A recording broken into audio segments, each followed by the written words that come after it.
सभी भक्तजनों को जय श्री कृष्ण। श्री सुखदेव जी कहते हैं, इस प्रकार जब भगवान शंकर जी ने विष पी लिया तब देवता और असुरों को बड़ी प्रसन्नता हुई। वे फिर नए उत्साह से समुद्र मथने लगे। तब समुद्र से कामधेनु प्रकट हुई। वह अग्निहोत्र की सामग्री उत्पन्न करने वाली थी, इसीलिए ब्रह्मलोक तक पहुंचाने वाले यज्ञ के लिए उपयोगी पवित्र घी दूध आदि प्राप्त करने के लिए ब्रह्मवादी ऋषियों ने उसे ग्रहण किया। उसके बाद उचेश्रवा नाम का घोड़ा निकला। वह चंद्रमा के समान श्वेत वर्ण का था। बलि ने उसे लेने की इच्छा प्रकट की। इंद्र ने उसे नहीं चाहा क्योंकि भगवान ने उन्हें पहले से ही सिखा रखा था। तदंतर ऐरावत नाम का श्रेष्ठ हाथी निकला। उसके बड़े बड़े 4 दांत थे जो उज्जवल वर्ण कैलाश की शोभा को भी मात करते थे।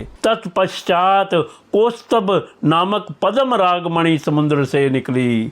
उस मणि को अपने हृदय पर धारण करने के लिए अजित भगवान ने लेना चाहा। परीक्षित, इसके बाद स्वर्गलोक की शोभा बढ़ाने वाला कल्प वृक्ष निकला। वह याचकों की इच्छाएं उनकी इच्छित वस्तु देकर वैसे ही पूर्ण करता रहता है जैसे पृथ्वी पर तुम सबकी इच्छाएं पूर्ण करते हो। तत्पश्चात अप्सराएं प्रकट हुई। वे सुंदर वस्त्रों से सुसज्जित एवं गले में स्वर्ण हार पहने हुए थी। वे अपनी मनोहर चाल और विलास भरी चितवन से देवताओं को सुख पहुंचाने वाली हुई। इसके बाद शोभा की मूर्ति स्वयं भगवती लक्ष्मी देवी प्रकट हुई। वे भगवान की नित्य शक्ति हैं। उनकी बिजली के समान चमकीली छटा से दिशाएं जगमगा उठी। उनके सौंदर्य, औदार्य, यौवन, रूप, रंग और महिमा से सबका चित्त खिंच गया। देवता, असुर, मनुष्य सभी ने चाहा कि ये हमें मिल जाए। स्वयं इंद्र अपने हाथों उनके बैठने के लिए बड़ा विचित्र आसन ले आए। श्रेष्ठ नदियों ने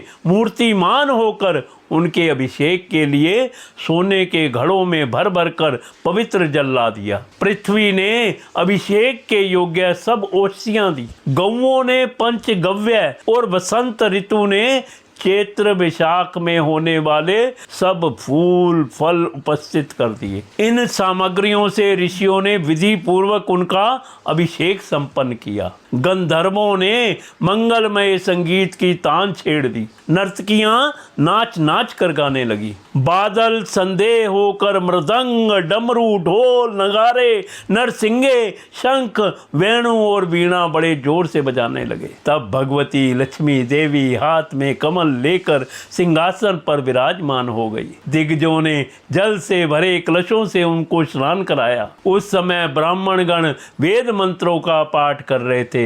समुद्र ने पीले रेशमी वस्त्र उनको पहनने के लिए दिए। वरुण ने ऐसी वैजंती माला समर्पित की जिसकी मधुमय सुगंध से भौरे मतवाले हो रहे थे। प्रजापति विश्वकर्मा ने भांति भांति के गहने, सरस्वती ने मोतियों का हार, ब्रह्मा जी ने कमल और नागों ने कुंडल समर्पित किए। के बाद लक्ष्मी जी ब्राह्मणों के सब सत्यन पाठ कर चुकने पर अपने हाथों में कमल की माला लेकर उसे सर्वगुण संपन्न पुरुष के गले में डालने चली। माला के आसपास उसकी सुगंध से मतवाले हुए भौरे गुंजार कर रहे थे। उस समय लक्ष्मी जी के मुख की शोभा अवर्णनीय हो रही थी। सुंदर कपोलों पर कुंडल लटक रहे थे। लक्ष्मी जी कुछ लज्जा के साथ मंद मंद मुस्कुरा रही थी। उनकी कमर बहुत पतली थी। दोनों स्तन बिल्कुल सटे हुए और सुंदर थे। उन पर चंदन और केसर का लेप किया हुआ था। जब वे इधर उधर चलती थी तब उनके पाजेब से बड़ी मधुर झनकार निकलती थी। ऐसा जान पड़ता था मानो कोई सोने की लता इधर उधर घूम फिर रही हो। वे चाहती थी कि मुझे कोई निर्दोष और समस्त उत्तम गुणों से नित्य युक्त अविनाशी पुरुष मिले तो मैं उसे अपना आश्रय बनाऊं, वरण करूं। परंतु गंधर्व, यक्ष, असुर, सिद्ध, चारण, देवता आदि में कोई भी वैसा पुरुष उन्हें ना मिला।